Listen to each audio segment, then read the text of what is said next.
পড়নেওয়ালা YouTube channel পক্ষ থেকে সবাইকে অসংখ্য ধন্যবাদ। আশা করি তোমরা সবাই ভালো আছো। আজকে আমরা আলোচনা করব এডভান্টেজ স্টাডিজ পরিবেশবিদ্যা অর্থাৎ ডব্লিউবি টেটের যে পরিবেশবিদ্যা সিলেবাস তার যে সিলেবাসকে কেন্দ্র করে আমরা যে পরিবেশবিদ্যা পড়া শুরু করেছি। আজকে তার ৩ নম্বর ভিডিও। এই ভিডিওতে আমরা আলোচনা করব ভারত ও পশ্চিমবঙ্গের ভৌগোলিক অবস্থা ও তাদের পরিবেশ geological location of India and West Bengal and their environmental. এই যে ইউনিটটা আছে ২ নম্বরটা, এইটা আলোচনা করব।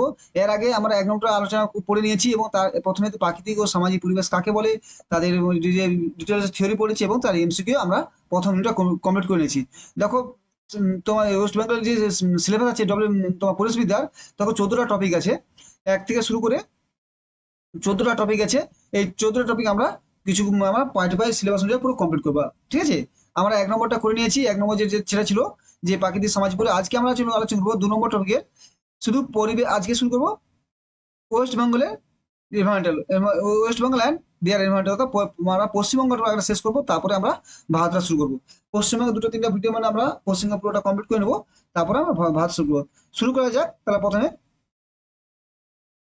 দেখো, প্রথম শুরু আছে পশ্চিমবঙ্গের ভূগোল, ভৌগোলিক অবস্থান বা ওয়েস্ট বেঙ্গল জিওগ্রাফিক্যাল লোকেশন। আমরা এমন স্টাডি করবো যেখান থেকে কোশ্চেন আসার সম্ভাবনা বেশি, সেই সব দিকগুলো আলোচনা করবো। কেন, পশ্চিমবঙ্গ ভূগোল পড়তে গেলে তোমার গোটা বইটা পড়তে হবে, তাই অনেক বড় ক্লাস, ৫০-৬০টা ক্লাস হয়ে যাবে। ঠিক আছে, যে ডব্লিউসিএস এ পড়ো। কিন্তু আমরা যেগুলো আমরা প্রাইমারি বেসিসে লাগবে সেইগুলো আমরা পড়বো। ঠিক আছে, যেগুলো আমরা স্কুলের বইতে আছে, যে আমরা স্কুলে যে বলছিলাম যে 3 থেকে 5, 6 পর্যন্ত, 8 পর্যন্ত স্কুলে যে যেখানে আছে, সেই বেস করে আমরা আলোচনা করবো যেগুলো পরীক্ষা আসার সম্ভাবনা সবথেকে বেশি। না হলে কি হবে, তো পশ্চিমবঙ্গের ভৌগোলিক অবস্থা, পশ্চিমবঙ্গে যদি পড়তে হবে, পশ্চিমবঙ্গের গোটা বই আছে, সেখানে অনেক কিছু পড়তে হবে, কিন্তু অনেক কিছু পরীক্ষাতে আসবে না। যেগুলো আমি তোমার ইম্পর্টেন্ট সেগুলো তোমাদের এখানে পড়ে দেবো। কি বলছে, পশ্চিমবঙ্গের ভৌগোলিক অবস্থা, ওয়েস্ট বেঙ্গল জিওগ্রাফিক্যাল লোকেশন। ঠিক আছে, অর্থাৎ পশ্চিমবঙ্গের ভৌগোলিক অবস্থা জেনে কি আছে প্রথমে। পশ্চিমবঙ্গ ভৌগোলিক অবস্থা ১৯৪৭ সালে ১৫ই আগস্ট ভারতবর্ষ স্বাধীন হওয়ার সময় তৎকালীন অবিভক্ত বঙ্গদেশ ভাগে পূর্ববঙ্গ, বর্তমানে বাংলাদেশ এবং পশ্চিমভাগ পশ্চিমভাগ পশ্চিমবঙ্গ নামে পরিচিত হয়। তা কি বলছে, ১৯৪৭ সালে ১৫ই আগস্ট ভারত স্বাধীন হয়, তখন গোটা একটা বাংলা এরকম ছিল। স্বাধীন হওয়ার আগে গোটা বাংলা বলতে এরকম ছিল। ঠিক আছে, বাংলাদেশ এবং পশ্চিমবঙ্গ মিলে একটা বাংলা ছিল। কিন্তু যখন ১৯৪৭ দেশ ভাগ হয়ে যায়, তখন তখন কি হয়, এই বাংলাটা আলাদা হয়ে, মানে এখানে মিডিল বরাবর এখানে আলাদা আলাদা হয়ে কি হয়ে যায়, দুটো আলাদা হয়ে যায়। পূর্ব দিকে যে বাংলাটা হয় সেটা বাংলাদেশে পরিণত হয়, আর পশ্চিম দিকে যে বাংলাটা আছে পশ্চিম বাংলায় নামে হয়েছে। পূর্ব মানে পূর্ব বাংলা, আগে পূর্ব বাংলা ছিল, কিন্তু সেটা বঙ্গদেশ, বাংলাদেশ তার নাম চেঞ্জ বাংলাদেশ হয়েছে। কিন্তু এখন এই পশ্চিম বাংলা, এই যে পশ্চিমবঙ্গের যে নাম, আমরা পশ্চিমবঙ্গ মানে বঙ্গের পশ্চিম দিক, সেই হিসাবে পশ্চিমবঙ্গ, ওয়েস্ট বেঙ্গল মানে পশ্চিম বাংলার পশ্চিম দিক, সেই হিসাবে রয়েছে। যদি আমাদের নাম চেঞ্জ করানো অনেক গেছে, কিন্তু বাট রয়ে গেছে। ঠিক আছে, তাহলে কি হলো, পশ্চিমবঙ্গের নামটা কোথায় গেল, যখন একসঙ্গে দুজন ছিল, দুটো গোটা ভারত দেশ স্বাধীন হওয়ার পর বাংলা ভাগে দুটো ভাগ হয়, একটা পূর্ব দিকে পূর্ববঙ্গ, পশ্চিম দিকে পশ্চিমবঙ্গ। তখন থেকে আমাদের পশ্চিমবঙ্গের নাম রাজ্যের সৃষ্টি হয়েছে। দেখো, এরকম ছিল। সেখান থেকে গিয়েছে এরকম, এই পশ্চিম ১৯৪৭ সালের পর থেকে এরকম সৃষ্টি হয়েছে। এই যে হলুদটা পুরোটা আছে পশ্চিমবঙ্গ। ঠিক আছে, হলেও এই যে পুরোটা এখানে পশ্চিমবঙ্গ, এখানে এই সাইড থেকে কেন বলতো, কিছু কিছু যখন ১৯৪৭ তখন করা ১৪টা, তখন করা হচ্ছে ১৪টা ডিস্ট্রিক্ট ছিল। কিন্তু এখন আমাদের ২৩টা ডিস্ট্রিক্ট, আমাদের এখন ২৩টা ডিস্ট্রিক্ট হয়েছে, জানো সবাই। এই যে তারপর পূর্ণিয়া, এই যে দক্ষিণ ইত্যাদি পরে যোগ হয়েছে, আর পূর্ব দিকে বাংলাদেশ, এটা বাংলাদেশে পরিণত হয়েছে। ঠিক আছে, বুঝতে পারলাম। আমরা একটু ডিটেলসে পড়ছি, মানে বেসিক যে কনসেপ্ট, তারা কি ১৯৪৭ ১৫ই আগস্ট দেশ ভাগ থেকে বাংলা ভাগে দুটো হয়, একটা পূর্ব দিকে পূর্ববঙ্গ বা বাংলাদেশ, আর পশ্চিম দিকে পশ্চিমবঙ্গ বা যেটা ওয়েস্টবেঙ্গল বলা হয়। বুঝতে পারলাম। তার অবস্থান, অক্ষাংশগত বিস্তার দিলে, অক্ষাংশগত বিস্তার বলতে কি বোঝায়, যদি আমি যে ম্যাপ ধরি, তো এটা আমরা যদি ম্যাপ ধরি এটাকে, এই যে ম্যাপটা, এই অক্ষাংশগত বিস্তার মানে একটা আছে উত- দক্ষিণে, দক্ষিণে ২১ ডিগ্রি ৩৮ মিনিট ৩৮ মিনিট ২৫ সেকেন্ড উত্তর অক্ষাংশকে, উত্তরে ২৭ ডিগ্রি ১০ মিনিট ১৩ সেকেন্ড উত্তর অক্ষাংশে বিস্তৃত। অর্থাৎ কি বলছে, এটা অক্ষরেখা বলছি। আমি যে ম্যাপটা দিয়ে সাইডে ম্যাপটা আছে দেখো, বলছি ম্যাপটা কি আছে এখানে, কত বলছে, ২১ ডিগ্রি। আর ম্যাপটা ছোট করতে হলে পড়তে ম্যাপটা তো বোঝাতে সুবিধা হবে। দেখো কি বলছে, দক্ষিণে ২১ ডিগ্রি ৩০ মিনিট, মানে দক্ষিণে সীমানা আছে, মানে আমার যে ম্যাপে যে দক্ষিণ সীমানা আছে, এখানে ২১ ডিগ্রি, এই যে এই সীমানা থেকে, এই সীমানা থেকে এই সীমানা বলছে আমাদের, মানে এই যে মাথার পর্যন্ত, এটা বলছে অক্ষরেখা। ঠিক আছে, অক্ষরেখা বলছে, এখানে বলছে ২১ ডিগ্রি ৩৮ মিনিট ২৫ সেকেন্ড, এটা হচ্ছে ২১ ডিগ্রি ৩৮ মিনিট ২৫ সেকেন্ড, একবার উত্তর এখানে। আর এখানে বলছে সেখান থেকে শুরু করে উত্তর গোলার্ধে তোমার ২৭ ডিগ্রি ২৭ ডিগ্রি ১০ মিনিট 1300 কিলোমিটার বিস্তৃত। এই যে লং, এই ডিস্টেন্সটা, মানে তোমার এখান থেকে এতটা যে ডিস্টেন্স, মানে এই যে ডিস্টেন্সটা এখানে বলেছে, ঠিক আছে, এত লং। তারপর আছে, তারপর আছে এটা হচ্ছে অক্ষর, এগুলা অক্ষরিকা। আর দাগিমার্কা কি বলছে, এই যে এবার শেষ প্রান্ত দেখো, এই যে শেষ প্রান্ত যেখানে পুরুলিয়া থেকে এখান থেকে এই পাশে, যেখানে একবারে যেখানে ভূমিভাগ শেষ হয়েছে আমাদের ওয়েস্ট বেঙ্গলের, এতটা একবার গা বরাবর যদি ধরি, একবারে যতটা আছে সেটা বলছে এখানে দাগিমা রেখা, ঠিক আছে। না, দাগিমা রেখার বিস্তার কত? দাগিমা রেখার বিস্তার বলছে পশ্চিমে, মানে এটা পশ্চিম দিকে, পশ্চিমে 85 ডিগ্রি 50 মিনিট থেকে পূর্বে, এই যে পূর্বে 89 ডিগ্রি 50 মিনিট পূর্ব, মানে ইস্ট পূর্ব দাগে বিস্তৃত, মানে এটাও ইস্ট এটাও ইস্ট, আমাদের এতটা এতটা বিস্তৃত আছে, ঠিক আছে। তা বুঝলাম, দুটো বললাম, এটা দাগিমা রেখা উপরটা, নিচে অক্ষাংশ রেখা। এবার বলেছে উত্তর দক্ষিণ বিস্তার, মানে উত্তর থেকে দক্ষিণে যে বিস্তার, মানে তোমার ধরে আমি মুছে দিচ্ছি একবার, তো দেখে নাও তাহলে। উত্তর থেকে যে দক্ষিণে যে বিস্তারটা হচ্ছে, সেটা কত কিলোমিটার আছে? 623 কিলোমিটার। মানে কোনটা বলতে, 623 কিলোমিটার কোনটা? তোমার যেটা আছে একবার এখান থেকে, এখানে শুরু করে একবার দক্ষিণতম বিন্দু, উত্তর দক্ষিণে যেখানে দক্ষিণ বিন্দু স্থিত হয়েছে, সেটা কত কিলোমিটার উত্তর দক্ষিণে? 623 কিলোমিটার, 23 কিমি পশ্চিমবঙ্গের। আর পূর্ব পশ্চিম যদি বলি, ধরো এই প্রান্তে আমার শেষ সীমানা, ঠিক আছে, এখান থেকে আমরা যে এইটা ভাবি, দেখো এখানে এর সর্বোচ্চ সর্বনিম্ন শেষ সীমা, ঠিক আছে, এটা কত বিস্তার, এই যে এখান থেকে বিস্তার আছে পূর্ব পশ্চিমে, এটা আছে 320 কিমি বিস্তার, ঠিক আছে। এই যে পূর্ব থেকে, এই যে এখান থেকে এতটা সর্বোচ্চ বিস্তারটা, সরি এখানে এতটা সর্বোচ্চ 320 কিমি, তাও উত্তর দক্ষিণে 600, উত্তর দক্ষিণে কত 623, আর আর পূর্ব পশ্চিমে 320 কিমি বিস্তৃত ছিল, ঠিক আছে।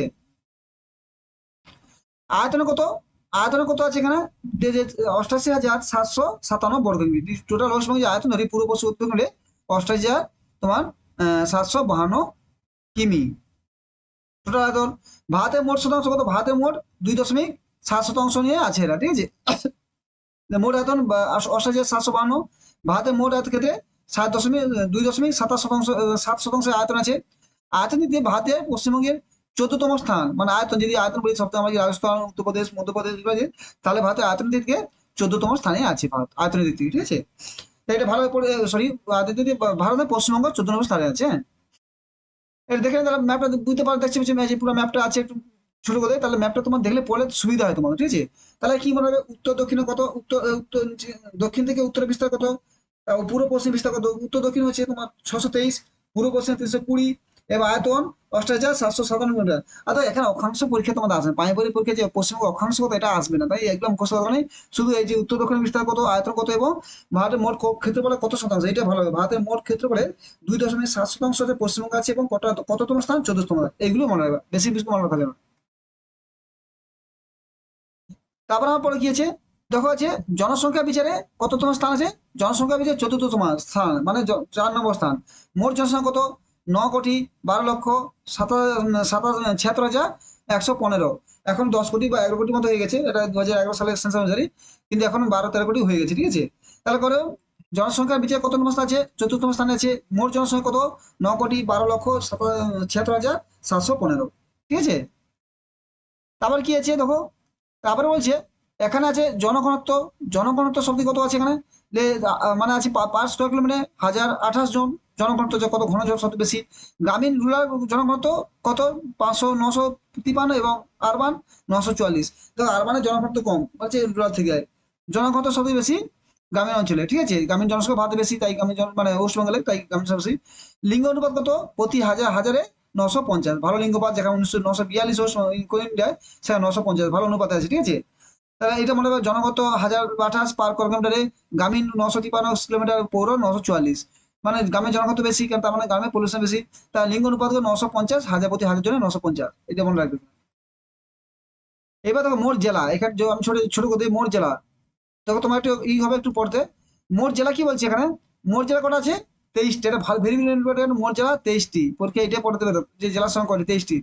23টি জেলা কি কি দেখো, উত্তরে দার্জিলিং, এই যে কালিম্পং 2, জলপাইগুড়ি 3, আলিপুরদুয়ার 4, কোচবিহার 5, উত্তর দিনাজপুর 6, দক্ষিণ দিনাজপুর 7, মালদহ 8, মুর্শিদাবাদ 9, বীরভূম 10, নদিয়া 11, পূর্ব বর্ধমান 12, পশ্চিম বর্ধমান 13, পুরুলিয়া 14, বাঁকুড়া 15, হুগলি 16, ঝাড়গ্রাম 17, পশ্চিম মেদিনীপুর 18, পূর্ব মেদিনীপুর 19, হাওড়া 20, দক্ষিণ দিনাজপুর 21, আর উত্তর দিনাজপুর 22, আর কলকাতা 23। তা কটা আমার টোটাল আছে? টোটাল 23টা আমাদের জেলা জেলা আছে, ঠিক আছে, সরি, জেলার সংখ্যা আছে। তো একটু ভালো মনে রাখবে এই 23টা জেলা কি এবং নতুন কোন জেলা আছে। যেমন কালিম্পং, দক্ষিণ দক্ষিণ বর্ধমান, এগুলা নতুন নতুন জেলা, ঝাড়গ্রাম এগুলো নতুন নতুন জেলা হয়েছে, ঠিক আছে, একটু মনে রাখবে 23টা জেলার নাম। তার জেলার সংখ্যা কটি? 23টি। এবং যে আমরা যেটা আলোচনা করলাম কোথায়, যে উত্তর থেকে শুরু করে দক্ষিণে 23টি জেলা আছে।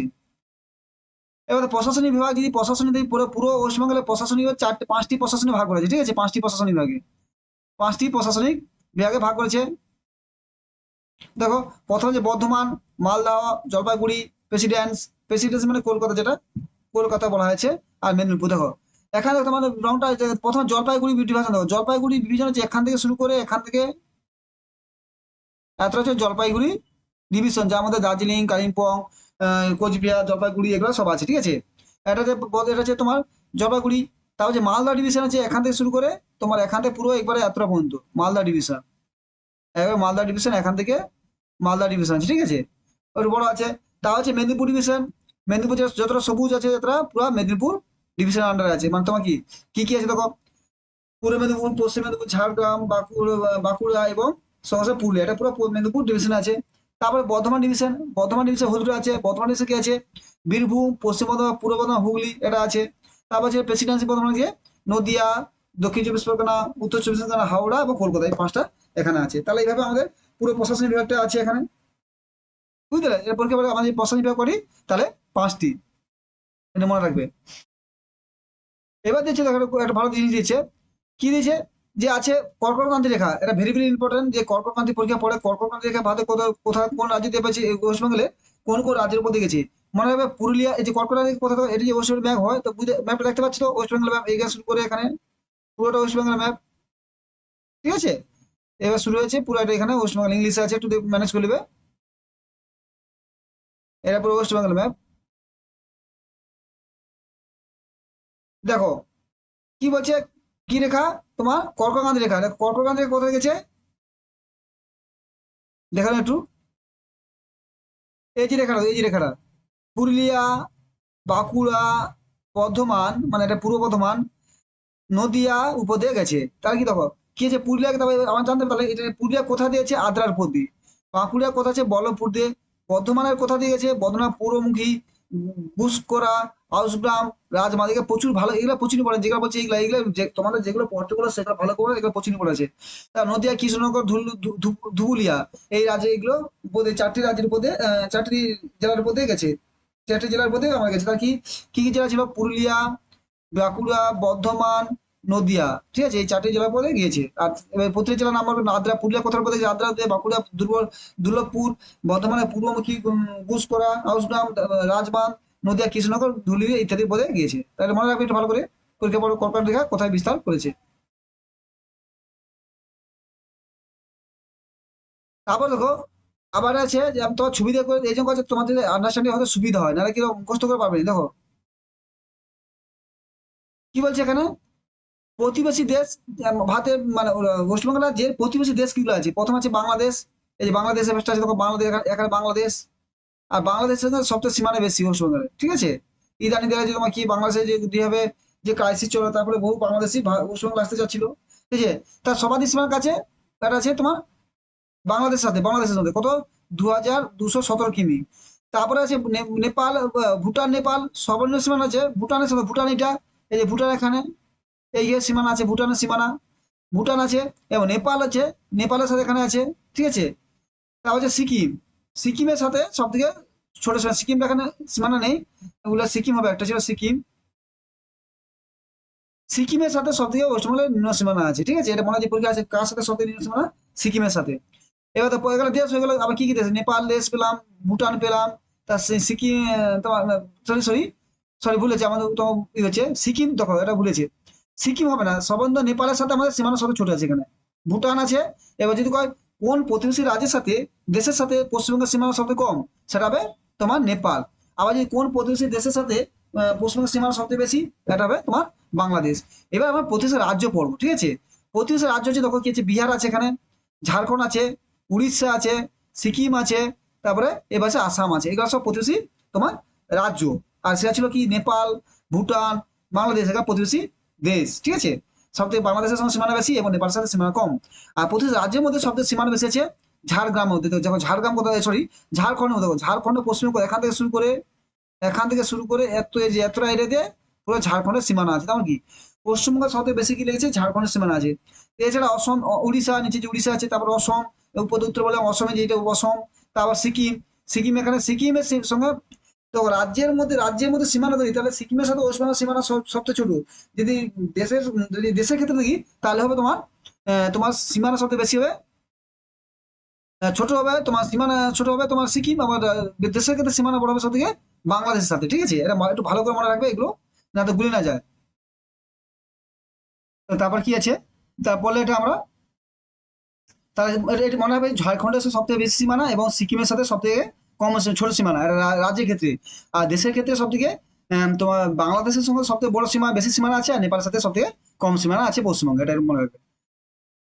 তারপর দেখো কি বলছে, রাজধানী কি পশ্চিমবঙ্গের? কলকাতা, যাকে প্রসাদ নগরী বলা হয়, আনন্দ নগরী বলা হয়, ভারতবর্ষের সংস্কৃতির রাজধানীও বলা হয়, ঠিক আছে? সিটি অফ জয় বলা হয়। মনে মনে রাখবে যে আমাদের ফেমাস জায়গাটা হাওড়া বিচ, হুগলি বিচ, ওটা মনে রাখবে, এটা রাজধানী, এটা সবাই জানি যদি।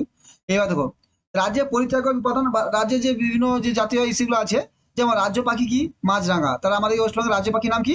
মাছরাঙা, একটু মনে রাখবে। দেখো মাছরাঙা মাছটা ধরেছে, মাছ ধরে আছে। এবার রাজ্য পশু কি আছে দেখো, শিকারি বিড়াল বা মেচু বিড়াল। দেখো এখান থেকে কোশ্চেন এসেছিল এই যে রাজ্যের পরিচয় বিপদন থেকে, আমি তোমাদের সেইগুলোই করাবো যেগুলো পরীক্ষায় আসার সম্ভাবনা আছে। দেখো কেন গোটা ওয়েস্টবেঙ্গল করে লাভ নেই, কেন গোটা ওয়েস্টবেঙ্গল পড়বে না। তোমাদের ওয়েস্টবেঙ্গল যে বেসিক জিনিস, আমাদের স্কুলের যে বইগুলো আছে সেখান থেকে আমরা করাবো, সেখান থেকে আসবে। আর যেখানে এখান থেকে যে আমি করাচ্ছি, যেগুলো পরীক্ষায় তোমাদের যেগুলো আসবে সেগুলো করাচ্ছি। কেন? কেন না গোটা পৃথিবী ওয়েস্টবেঙ্গল করতে পারবে না। ওয়েস্টবেঙ্গল একটা অনেক বড় চ্যাপ্টার, সেখানে খনিজ, শিল্প, কৃষি, জনসংখ্যা, তুমি কোনটা করবে কোনটা করবে না, অত তোমার করতে হবে না তো, না? তোমাকে যেগুলো পরীক্ষা আসার সময় সেগুলো করো, ঠিক আছে? দেখো তাহলে মেচো বিড়াল, দেখো পরীক্ষার কোশ্চেন একটা আসা দেখছো, কোশ্চেন একটা এসেছে তোমাদের, আমি তাই তোমার তুলে দিলাম। কোশ্চেন আছে, এটা 2022 সালে এসেছিল, ঠিক আছে? 22 সালে টেটে এসেছিল। কেন একটি 134 নম্বর, which of the following animal is the state animal of West Bengal? Fishing cat, squirrel, royal Bengal tiger, Gangetic river dolphin. অর্থাৎ বাঘঢোল বা ফিশিং ক্যাট, তো বাঘঢোল বা ফিশিং ক্যাট, তারপরে কাঠবিড়ালি, রয়্যাল বেঙ্গল টাইগার, গঙ্গা নদী শুষ্ক। তাহলে সঠিক আসবে বাঘঢোল। দেখছি যে বাঘঢোল এই পরীক্ষা এখান থেকে কোশ্চেনটা আসছে, তা দেখলে কত ইম্পর্টেন্ট তোমার। তাহলে আমি চেষ্টা করছি তোমার ইম্পর্টেন্ট গুলো দেওয়ার জন্য, কারণ যাতে তোমাদের পরীক্ষাতে আসে। এইভাবে আমরা আলোচনা করে পুরোটা শেষ করবো, ঠিক আছে? তাহলে এখানে কি হচ্ছে, শিকারি বিড়াল, তাহলে পরীক্ষা বলি মেছো বিড়াল। তা তোমাকে আর কি কি মনে রাখতে এখান থেকে মনে রাখতে হবে জাতীয় পাখি কি? মাছরাঙা, ঠিক আছে? আরো যেগুলো আছে আমরা সেগুলো আলোচনা করে দিচ্ছি তোমাদের। তাহলে 23-22 কোশ্চেন এসছে এটা তোমাদের এখান থেকে, ঠিক আছে? তারপর কি বলবে তোমরা, লেগেছে রাজ্যের ফুল কি? জুঁই ফুল। দেখতে হবে জুঁই ফুলটা কেমন, রাজ্য ফুল জুঁই ফুল। রাজ্য বৃক্ষ কি? ছাতিম। এগুলো ভালো করে মনে রাখবে, রাজ্য বৃক্ষ ছাতিম, ঠিক আছে? ইন্ডিয়ার সঙ্গে গুলে ফেলবে না, ইন্ডিয়া আলাদা, ঠিক আছে? আমি ইন্ডিয়া যখন করবো। তারপর দেখো আমাদের দুটো দুটো ওয়ার্ল্ড হেরিটেজ সাইট আছে, এক যে সুন্দরবন জাতীয় উদ্যান, জাতীয় সুন্দরবন জাতীয় উদ্যান। আর যে ওয়ার্ল্ড হেরিটেজ সাথে আমাদের দার্জিলিং হিমালয় যে টয় ট্রেন, দার্জিলিং হিমালয় আমাদের যেটা টয় ট্রেন, এই যে ঘুম স্টেশন, এটাও এটা যে আমাদের ন্যাশনাল হেরিটেজ ওয়ার্ল্ড হেরিটেজের সাইডের মধ্যে আছে। তাহলে এই যে পাঁচটা ছটা জিনিস মনে রাখবে ভালো করে। তারপর দেখো এখানে কিছু জিনিস ফ্যাক্ট মনে রাখো, যেগুলো আসার সম্ভাবনা আছে তোমাদের। কি বলছে, পশ্চিমবঙ্গের উত্তর দিকে মুরগের পালকের মতো মুরগের গলার মতো সরু অংশটি মহানন্দা করিডোর বা শিলিগুড়ি করিডোর বা চিকেন নেক নামে পরিচিত। মানে এখানে দেখো পশ্চিমবঙ্গের উত্তর দিক, মানে পশ্চিমে একটা তুমি দেখো আগো, পশ্চিমবঙ্গের এটা কি হবে, এটা এই পশ্চিমবঙ্গ, এটা কি, এটা উত্তর দিক, তোমার এটা, এটা নর্থ, এটা উত্তর দিক, আর এটা নিচেটা দক্ষিণ দিক। উত্তর দিকে দেখো, যদি এইখান জায়গাটা দেখো, এইখান জায়গাটা একটা শুধু গলার মতো, দেখো এইটুকু জায়গাটা। পশ্চিমবঙ্গে 1,100 চড় আছে, কিন্তু এইটুকু জায়গাটা এত ছোট যে সে কার সঙ্গে তুলনা করছে, তোমার মুরগের নেকের সঙ্গে তুলনা হচ্ছে, মুরগের ঘাড়ের সঙ্গে। ছবিটা মিলা, তো এই যে ছবিটা, এখানে মুরগের গলা দেখছে কতটুকু, গলাটার মতো। এইখানে এই পাশে কি আছে, তোমার এই পাশে আছে, এখান থেকে এরকম যদি পশ্চিমবঙ্গ ছবিটা হয় এরকম, তাহলে এইখানে নেপাল আছে, এখানে বাংলাদেশ, মানে এইটুকু কোলটা, এইটুকু যদি গলা টিপে ধরা হয়, তাহলে আমরা কি গলা কি হবে, যে পুরো একবারে এই যে নর্থ ইস্ট ইন্ডিয়া, মানে নর্থ ইস্ট ইন্ডিয়া পুরো এবারে আটকে যাবে, মানে পুরো মুরগের গলায় মতো, মানে গলার মতো বলে, যে জন্য চিকেন নেক বলা হয়েছে। কি কেন চিকেন নেক বলা, শিলিগুড়ি এখানে আছে, এইখানে ধরা হয়ে যায়, তাহলে বাকি উত্তর পূর্ব ভারত থেকে পুরো বিচ্ছিন্ন হয়ে যায়। এই জন্য চীন সবসময় ভয় দেখায়, বাংলাদেশ ইদানিং ভয় দেখাচ্ছে যে যে মুরগের গলাটা ধরে ফেলবো। মানে কি জিনিসটা কেমন টাইপের, মানে জিনিসটা হচ্ছে মানে একটা ভয়ানক জায়গা, ঠিক আছে। মানে এটা এই মানে এত ছোট করিডোর, তাই ভারত সবসময় সমস্যা পড়ে যায়। একে চিকেন নেক বলা হয়, তাহলে চিকেন নেক কথা বলা হয়, তা বুঝতে পারছি জিনিসটা চিকেন নেকটা কি। চিকেন মানে মুরগের গলার মতো, তাই চিকেন নেক বলা হয়। তো গোটা মুরগ যে ভারতবর্ষের মুরগ হয়, তাকে এই যে কোশ্চেন এখানে শিলিগুড়ি চিকেন নেক বলা আছে, চিকেন নেক, এই পোর্শনটাকে চিকেন নেক বলা আছে। তো এখানে যদি হয় তাহলে এটা যে আটকে দেয়, তাহলে গোটা ওই মানে এটা যদি হয়ে যায়, এটা যদি হয়ে যায় গোটা এই সাইডটা পুরো উত্তর পশ্চিম উত্তর পূর্ব ইন্ডিয়াটা পুরো একবারে আলাদা হয়ে যাবে ভারত থেকে। এইখানে যদি কেউ দখল করে, এই যে চীন সবসময় এটা নজর রাখছে, নেপাল এবং বাংলাদেশ এখানে আছে। এই যেটা খুব ভারতের খুব সেন্সিটিভ, এখানে ভারতে সেনাবাহিনী আছে, বাগডোগরা সেনাবাহিনী শিলিগুড়িতে দেখা করে, যাতে কোনো বিপদ না হয়। ঠিক আছে, চিকেন নেক তাহলে কত পরীক্ষা কি আসতে পারে, ওয়েস্ট বেঙ্গলের চিকেন নেকটা কথা বলা হয় যে চিকেন নেক বলা হয় শিলিগুড়ি করিডোরকে চিকেন নেক বলা হয়। ঠিক মহানন্দা করিডোর বা মহানন্দা নদীর কাছে যেটা আছে শিলিগুড়িতে, কোথায় চিকেন নেক কথা বলতো মহানন্দা বা শিলিগুড়ি বা করিডোর কাছে, ঠিক আছে, এটা মনে রাখবি। বুঝতে পারলে চিকেন একটা জিনিসটা কি বুঝতে পারলে। এবার দেখো ছৌ নৃত্য দেশ পুরুলিয়াকে বলা হয়, ছৌ নৃত্য দেশ কাকে বলে, পুরুলিয়াকে। এবারে যদি জাতীয় কি বিখ্যাত কথা যদি বলে পুরুলিয়া, আমাদের ছৌ নৃত্য কোথায় বিখ্যাত, এটা হবে পুরুলিয়াতে। আমরাও কিছু আরো ডিটেলস আলোচনা করবো, যেগুলোতে বিভিন্ন ডিস্ট্রিক্টের কি বিখ্যাত, বিভিন্ন জেলার কি কি বিখ্যাত, সেগুলো পরীক্ষা আসার সম্বন্ধে বেশি আছে। তার ছৌ নৃত্য কোথায়, পুরুলিয়ার ছৌ নৃত্য বিখ্যাত। যদি পুরুলিয়া আমার যে ম্যাপটা কোথায় দিই, পুরুলিয়ার ম্যাপটা কোথায়, তোমার যে ম্যাপটা শোনো বারবার ম্যাপটাকে ভালো, পুরুলিয়া যে পুরুলিয়া এখানে, তাহলে পুরুলিয়া এখানে কি বিখ্যাত, ছৌ নাচ বিখ্যাত। আর চিকেন একটা কথা হলো তোমার দেখে দার্জিলিং এবং তোমার চিকেন একটা হচ্ছে তোমার দার্জিলিং এবং উত্তর দিনাজপুর মাঝিলি, এখানে চিকেন একটা আছে, হ্যাঁ ভালো করে মনে রাখবে। তারপরে হচ্ছে আমাদের বিমানবন্দর নাম কি, আন্তর্জাতিক বিমানবন্দর, এখানে ভালো যে বিমানবন্দর নামটা মনে রাখবেন, যে আন্তর্জাতিক বিমানবন্দর একটাই ভারতে আন্তর্জাতিক বিমানবন্দর আছে, এবং জানা যায় নেতাজি সুভাষ বোস আন্তর্জাতিক বিমানবন্দর, যেটা কলকাতা যে বিমানবন্দর আছে, দমদম যেটা বলে আমাকে, সেখানে এই বিমানবন্দর আছে। একটা ইন্টারন্যাশনাল বিমানবন্দর, এখান থেকে বহু দূরে দূরে, সে লন্ডন থেকে শুরু করে, অস্ট্রেলিয়া থেকে শুরু করে, জাপান থেকে চারদিকে পুরো ইন্টারন্যাশনাল এটা বিমানবন্দর এখানে আছে, ঠিক আছে, এয়ারলাইন্স। তারপর দেখো পশ্চিমবঙ্গের প্রধান অর্থকরী ফসল কি, পাট। পাট দেখো পাট চাষ হচ্ছে এখানে, প্রধান অর্থকরী ফসল পাট, এবং চাটা কি, এটা চাও একটা অর্থকরী, পরীক্ষা পড়ে যে পশ্চিমবঙ্গের প্রধান অর্থকরী ফসল কি হবে, চা এবং পাট, ঠিক আছে। প্রধান খাদ্য শস্য প্রধান প্রধান খাদ্য কি, প্রধান খাদ্যশস্য ধান, এবং প্রধান এছাড়াও যে আছে প্রধান শিল্প, এছাড়া যে শিল্প আছে তোমার লৌহ ইস্পাত শিল্প, যেটা লৌহ ইস্পাত শিল্প, তার পাট শিল্প, তোমার এই যে পাট শিল্প, তাছাড়া চতুর্ভুজ শিল্প এবং চা শিল্প। তাহলে এই যে আমরা পড়লাম এইগুলো থেকে একটা দেখো ইংলিশ কোশ্চেন আসার সব থেকে বেশি। ও ঠিক আছে, তাহলে এইগুলো যে পড়লাম এখানে কোশ্চেন আসার সম্ভাবনাটা আছে, কারণ এই যে দেখো তোমায় বললাম যে এই যে এইগুলো নামগুলো বৃক্ষ ছাতিম, রাজ্য বৃক্ষ নাম ছাতিম, বা রাজ্য ফুলের নাম জুঁই ফুল, এইগুলো একটু ভালো করে মনে রাখবে, ঠিক আছে। যেমন মেচু বিড়াল এসছে, তার মানে আসার সম্ভাবনা আছে, ঠিক আছে। যাদের লেভেলে হয়তো বিড়াল আছে, রাজ্য পশু আছে, রাজ্য পাখি আছে, রাজ্য পাখি নাম কি, মাছরাঙা, ভালো করে মনে রাখবে। রাজ্য বৃক্ষের নাম কি, ছাতিম, ফুল কি, জুঁই ফুল, ঠিক আছে। এগুলো একটু ভালো করে মনে রাখবে, ঠিক আছে, তাহলে সুবিধা হয়ে যায়। এইটা মনে হয় ভালো যে কোন কোন জায়গায় কোন কোন জায়গায় কোন কোন ডিস্ট্রিক্টের উপর গেছে, বিশেষ করে পুরুলিয়ার আদ্রা, বাঁকুড়া, ভরতপুর, বর্ধমানের পুরমুখী গুসকরা, আউসগ্রাম, রাজবাঁধ, এগুলো দিয়ে দিবে যে কোন কোন ডিস্ট্রিক্টের মধ্যে তোমার অষ্টম এই কর্কট রেখা গিয়েছে। তারপরে এখানে কটা ডিভিশন, 5টা ডিভিশন আছে, এটি মনে হয় কটা ডিস্ট্রিক্ট, আমাদের 23টা জেলার সঙ্গে 23টা আছে, ঠিক আছে। ভালো করে মনে রাখবে। লিঙ্গ অনুপাত 950, এগুলো একটু ভালো করে মনে পড়ে নেবে। থ্যাংক ইউ, তাহলে এইভাবে আমরা পুরোটা কমপ্লিট আজকে আমরা এটা জিরো টপিকের আমরা যে ওয়েস্ট বেঙ্গলের যে সিটেট, ওয়েস্ট বেঙ্গল টেটকে কেন্দ্র করে যে আমরা এইটা শুরু করেছি পরিবেশবিদ্যা, সেখানে দ্বিতীয় ইউনিটে আমরা তাহলে আমরা পুরুলিয়া ওয়েস্ট বেঙ্গল সঙ্গে জানলাম, এবং এর থেকে আর 2-3টে ভিডিওর মধ্যে পুরো ওয়েস্ট বেঙ্গলটা আমরা কমপ্লিট করবো, ঠিক আছে। থ্যাংক ইউ, ভালো থাকো, এবং যদি ভালো লাগে অবশ্যই চ্যানেলটি সাবস্ক্রাইব করে দাও, তোমাদের সাবস্ক্রাইব করলে আমারও ভালো লাগে, তখন আমার ক্লাসগুলো করতে আরো ভালো লাগে। থ্যাংক ইউ, ভালো থেকে এবং ভালোভাবে পড়াশোনা করো। Thank you.